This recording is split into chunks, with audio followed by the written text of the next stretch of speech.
one of the probably the most interesting things, and I want to start by looking at some numbers so people understand what we're up against as far as getting companies off the ground or new products or services off the ground. The first thing is that 90% of all new businesses fail. And the definition of failure is 3 years after they got started, they are no longer there. And this is actually a North American number, but it seems to hold pretty true throughout any developed country. So 90% of all new businesses fail. A slight trivia question. Anyone want to guess what the most common business that gets started is?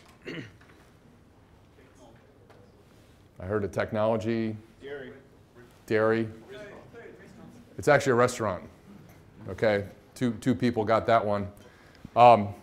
And the idea behind starting a restaurant is, you know, you're working for a corporation or a corporate, and you don't like the job, and you want to leave. So rather than going to something that's constructive, you're kind of leaving the last job. And most people who start restaurants have two paths of logic. Number one is everybody eats. All humans eat. There's, I think, 4.4 million people in New Zealand. Multiply that by 3 meals a day. You know, that's a lot of meals every day. Those numbers look pretty exciting. There's no question about it. And the second thing is, you know, I'm a good cook. So why don't I combine those skills and go after and do something? And just as a little sidelight, hang on one second. As a little sidelight, you know, one good way to ruin a hobby is try to make money at it. Okay? So if you like to cook, don't ever run a restaurant. The other thing is, if you control for a few issues, if you control for experience or domain knowledge, meaning you stick with something you know, if you control for a reasonable amount of business experience or education, meaning you have somebody with good business experience and a reasonable education, and you have sufficient capital to get the R&D component of the product or service done. Now that doesn't mean you have unlimited capital and that somebody's going to keep funding your unprofitable business forever, but that means at least you have access to enough capital to have a reasonable chance of getting off the ground. Then that failure rate drops to about 80%. So you get to about a 20% success rate, 80% failure rate. So the main thing I use for the restaurant example is that is the most common type of business started, and most people who start them don't have experience running them. So one thing you'll see in a little while that you really need to stick with something you know if you're out to make money. Okay, you don't want to switch careers or switch specialties while you're trying to raise money.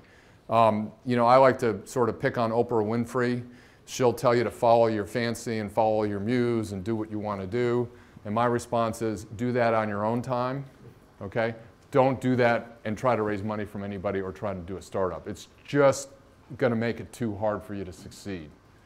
So the challenge is, why do these new startups fail? And the reason is pretty simple, and I'll talk more about this in a minute, but basically nobody buys their product, or not enough people buy their product. Now, if you go into large organizations, large corporations, and look at their product failure rate, it's not significantly better than startups. It's about a 70% failure rate, meaning a 30% probability of success. Now that is, you know, that assumes that the company already has a series of products or services it markets, it has, you know, the institutional knowledge of what its customer base is like. It's probably got some kind of technology or manufacturing prowess it uses, but the number does not increase significantly. And also, if a new product or service fails for an existing company, it's probably not going to kill the whole company, right? It might, you know, it might cause a bad quarter for the company, and the general manager, division manager might lose his or her job over it, but it's not going to sink the company. So the question comes down to why, you know, why do these products fail? Why do these services fail? And as I said, it's all about generating revenue. And I know that sounds a little harsh, but that's the cold reality of profit-making businesses, okay? So the key thing, and the only reason I say that is, I want you to understand that when I say I'm not worried about the technology, I'm not worried about how you do your accounting, I'm not worried about how you do your quality assurance, I'm not worried about your production process, your supply chain. It's not that those things don't matter. They need to be there. They need to be there, you know, they need to be there and well done, but they're not going to have a whole lot of direct impact on whether you're generating revenue or not. And most of us are educated and taught to deal with numbers, right? We're educated and taught that the more numbers we got, the more we can analyze, the more we can manage.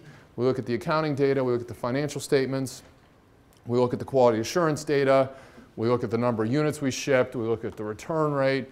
We're always looking at data. And that's a very tangible thing that you can wrap your hands around. And then when you start talking about sales, people kind of go, oof. And in reality, it should be the other way around. You should be looking at sales, constantly worried about sales and marketing strategies. And when it comes to all the other stuff like technology, accounting, patents, you should be going, oof. Because those things need to be there. You know, again, let me emphasize, it's not that they don't need to be there, it's just that they're not the most important thing to success. The most important indicator of success is revenue. So, why is this so? In my experience, I've kind of divided this slide into two halves. I've got the top half where companies focus on operational issues and the bottom half where companies don't focus on markets. How many in here, just by show of hands, would categorize themselves as technically oriented, engineering oriented, or somehow your primary interface is inside your company? Just a show of hands. Okay. And then hands down. And how many would categorize themselves as primarily customer facing, dealing with sales, revenue, customer service? Okay. About equal, maybe a little more on the customer facing side, for those of you who are brave enough to raise your hands for either one.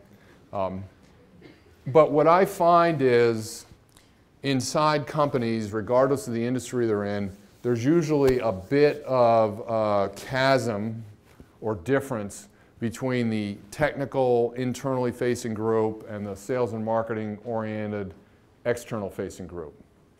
And what I find happens is when it comes to senior management, and in this case, I would categorize people doing startups as senior management because that's the founding team usually.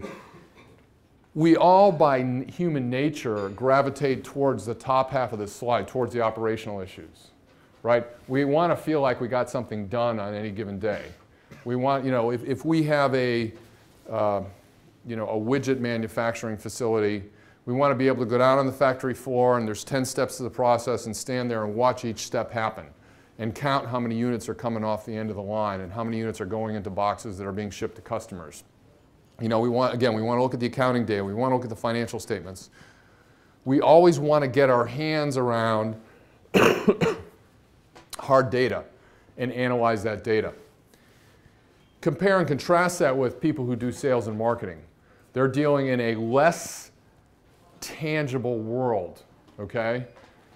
From an engineering standpoint, if I've got a product that passed quality assurance, I can ship that product, no question about it. From a sales and marketing standpoint, if I've got somebody coming through the sales or marketing funnel in an attempt to close the deal and get revenue from them, I never really know where I stand, okay? It's not like I can watch a smooth manufacturing process and automatically something will drop off the end of the assembly line. It's much less defined. So usually there's a bit of a difference between these two groups, and I'm trying to, in this process, bring those two groups together and get them to focus on what the market requirement is. Because it takes not just sales and marketing effort to figure that out, but it also takes good technical and operational effort to figure out what can be delivered, okay? So ideally, I want equal focus on both parts. I don't want people to default to the comfort zone of the top half of the slide. Okay? I want you outside your comfort zone. And if you are not willing to step outside your comfort zone, don't do a startup. stick with your day job with an established company. And the other thing, I teach a lot of MBA students, and I also point out that if you really want to differentiate yourself career-wise, have credibility in both worlds. Be able to talk to customers and understand what's going on with them, and be able to talk to the folks back at, the engineering or technical folks, and be able to describe customer requirements in terms of technical requirements or technology requirements. Any questions on this? This usually brings up a number of questions, and you're being very quiet so far. Is it better if the CEO comes from one of those camps? Depends on the stage of the company. Usually in the growth phase, which is kind of the critical phase when investment comes in, investors like sales and marketing would default to more sales and marketing capabilities, okay? But I also need to point out, in a classic startup, the CEO is not a command and control kind of position, okay? Usually when an investor is dealing with a team of people, if they're all capable, it's almost hard to tell who the CEO is. There'll be a good engineering person, a good sales and marketing person, maybe 2 or 3 other execs, depending on the kind of company you're doing. And the CEO's there, but the CEO's not a grab the microphone, gotta talk all the time kind of person. They defer and use the expertise of their management team. So the question is, when you have technical founders, what's the key to getting them to do this work versus outsourcing it? I will talk a lot more about that, but the short-term answer, or the quick answer is, I am much more vested in the results if I did some of the work, okay?